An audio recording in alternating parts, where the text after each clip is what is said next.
Olá, professora Mala e queridos colegas. Nós somos da turma 159 da disciplina Sociologia Aplicada ao Direito. Viemos aqui hoje apresentar o nosso trabalho sobre a pena de morte. O nosso grupo contém 4 integrantes: Eduardo Leal, Júlia Giberman, Ricardo Leal e Eduardo Capelari, e, portanto, vamos dar início a esta apresentação agora. Bom, inicialmente, só para dar uma introduzida, a gente tinha pensado em fazer sobre os limites do poder punitivo. Porém, conversando com a professora, a gente viu que seria algo muito amplo, muito difícil de especificar. Então, conversando com ela e entre a gente decidiu melhor e chegou a uma conclusão que seria melhor falar sobre um assunto tão polêmico na sociedade, que até hoje em dia é muito discutido, que é a pena de morte. Então, conversando entre nós 4, a gente chegou a uma hipótese que existe uma divergência entre como a pena de morte é tratada juridicamente no Brasil e como a sociedade brasileira vê essa possível pena no poder jurídico. A gente conversando, a gente chegou nisso porque a gente percebeu que não existe muitos casos de pena de morte no Brasil e que isso só poderia ser porque no judiciário brasileiro não existe esse tipo de tratamento com prisioneiros, mas conversando entre nós a gente chegou à conclusão que a gente acharia muito benéfico para a nossa sociedade ter isso imposto nas nossas leis. Então a gente chegou à hipótese que pode ter uma divergência entre como ela é tratada juridicamente e como a sociedade vê essa questão. Bom, o contexto histórico sobre a pena de morte ela é mais antiga do que muitos pensam. Os primeiros relatos foram no Império Romano, onde ocorriam punições como afogamento, crucificação, linchamentos e empalamentos.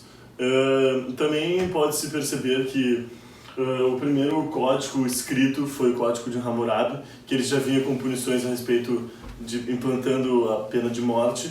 Ela foi proposta pelo rei da Suméria, o rei Hammurabi, na primeira dinastia babilônica, no século XVIII a.C. Esse Código de Hammurabi foi o primeiro código escrito e ele consistia num provérbio, que era olho por olho e dente por dente, onde se uma pessoa praticava o assassinato, ela teria como punição a própria morte. Bom, aqui temos um mapa mundo da pena de morte que a gente encontrou e achamos muito relevantes trazer para a nossa apresentação, pois ele contém dados muito importantes. A gente viu que em 2015 tivemos 1.634 pessoas executadas, ou seja, isso foi um aumento de 54% em relação ao ano anterior, que é 2014. E uma observação que a gente achou muito surpreendente é que nos países que têm religiões e culturas e doutrinas mais fortes, eles apresentam um número maior de pessoas executadas, como a gente pode ver no topo da tabela, que é como o Paquistão, o Irã, a Arábia Saudita, tendo como esses 3 países 89% das execuções de 2015. Nota-se também que esses dados eles não trazem os números da China e nem da Coreia do Norte, porque eles não divulgam esses dados. E também outro dado muito importante é que existem muitas pessoas na fila para essa execução, para essa pena. No ano de 2015 a gente teve 20.292 pessoas esperando no corredor da pena de morte. Porque eu disse antes que a China não revela os seus dados, é importante dizer o porquê que eles não revelam esses dados.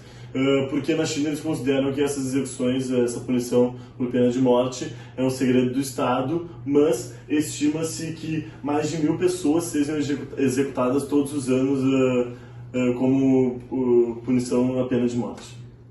Beleza, agora vamos falar um pouquinho mais sobre países em específico, como por exemplo o Irã, onde no Irã, o que não se aplicaria ao Brasil, que acontece é o apedrejamento de mulheres quando, por exemplo, elas tentam procurar educação ou se alfabetizar, algo do tipo. Isso não seria algo válido no Brasil, porque é algo que segue as leis da religião deles. Mas agora, quando a gente olha um país que é referência no mundo, como os Estados Unidos, a gente pode ver que, de acordo com cada estado, eles têm seus próprios casos e leis sobre a pena de morte. E são mais ou menos, em média, 22 casos entre eles genocídio, matar policial em plantão, assassinatos em séries. Meu irmão pode falar um pouco mais sobre isso.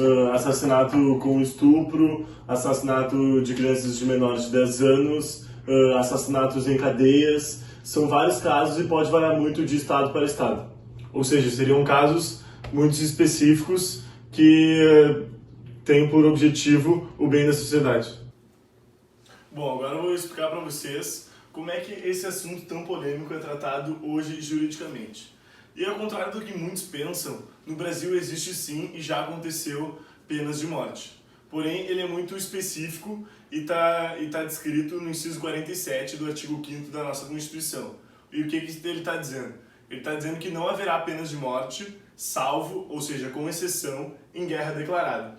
Esta pena está descrita no Código Penal Militar de 1969, e são eles: pegarem armas contra o Brasil, auxiliar o inimigo, covardia, rebelar-se à desobediência contra a hierarquia militar, abandonar o posto na frente do inimigo e praticar crime de roubo em zona de operação militares. Ou seja, a pena de morte no Brasil, ela acontece sim, porém só se o Brasil declarar guerra contra alguma outra nação. Agora eu vou falar um pouco sobre números, sobre as pessoas que concordam com a pena de morte no Brasil. E foi feita uma pesquisa no Instituto da Folha, que foi divulgado pela Folha de São Paulo, onde em 2008, 47% da população era a favor da pena de morte. E em 2018, 10 anos depois, a gente conseguiu ver um aumento para 57%, ou seja, as pessoas ficaram mais favoráveis à pena de morte. Ademais, Ricardo, a gente nota que esses números crescem devido ao crime que aumenta e a insegurança da população e da sociedade aumenta também. Ou seja, isso seria, de certa forma, medo da população, querendo que as pessoas sejam punidas? Então, a gente já viu um pouquinho como a pena de morte é tratada juridicamente, então a gente vai ver um pouquinho como que a sociedade entende. A pesquisa feita pelo Datafolha mostrou que 57% das mulheres que foram entrevistadas, elas apoiam, e entre os homens foram 60% que apoiaram. Então eu vou falar um pouquinho aqui dos argumentos das pessoas que são a favor e as pessoas que são contra a pena de morte. As pessoas que são a favor da pena de morte, elas alegam que seria uma pessoa nociva a menos na sociedade. Além disso, daria exemplo para que outras pessoas não cometessem os mesmos crimes. Certamente iria melhorar bastante a superlotação dos presídios e o número de assassinatos iria cair. As pessoas que são contra a pena de morte, elas alegam que a vida é um direito inalienável e que ninguém pode tirar isso de ti. E além disso, elas alegam que a criminalidade não diminuiu nos países em que a pena de morte foi posta. Acrescentando, porque a Duda trouxe para nós os argumentos a favor, acho importante trazer um exemplo aqui, que é um caso muito famoso nos Estados Unidos, do serial killer Ted Bundy, que ele matava várias mulheres nos Estados Unidos e a sua punição foi a pena de morte, ainda que teve alguns imitadores desse serial killer. Logo após ele ter recebido essa pena, os números de serial killers e assassinatos diminuíram drasticamente nos Estados Unidos. Então acho importante a gente analisar esses casos, esses exemplos e trazer para entender um pouco mais o impacto que a pena de morte tem na sociedade. Bom, após analisar todos esses dados e todos esses exemplos, como a sociedade vê, como é tratado juridicamente, o nosso grupo juntou tudo que a gente apresentou até agora, todas as análises, todas as pesquisas que a gente estudou e a gente chegou a uma conclusão. Então, como o Eduardo falou, depois da gente debater bastante entre nós, a gente chegou à conclusão que claramente a nossa hipótese estava certa. No Brasil tem sim uma grande diferença em como a pena de morte é tratada juridicamente, já que só pode acontecer em casos de guerra, mesmo que a sociedade acredite que seria benéfica no dia a dia. Em casos de, talvez, como o Eduardo falou, no caso do Ted Bundy, um serial killer que estuprava suas vítimas em estupro de menores, como acontece nos Estados Unidos, especialmente no Texas. Existem muitos casos de pena de morte por pedofilia em série, genocídio também nos Estados Unidos, na Flórida. Até há 2 anos atrás, teve um adolescente que está no corredor da morte por matar 17 pessoas na escola onde ele estudou antes. Então, a gente acredita que seria, sim, benéfico para a sociedade brasileira, especialmente, onde a população é muito insegura, que não tem segurança, a polícia não funciona tão bem como no país dos Estados Unidos, que existe essa punição. Então, a gente, como um grupo, acredita que sim, seria benéfico, mesmo que juridicamente isso não aconteça no nosso país no momento. Muito obrigado. Muito obrigada.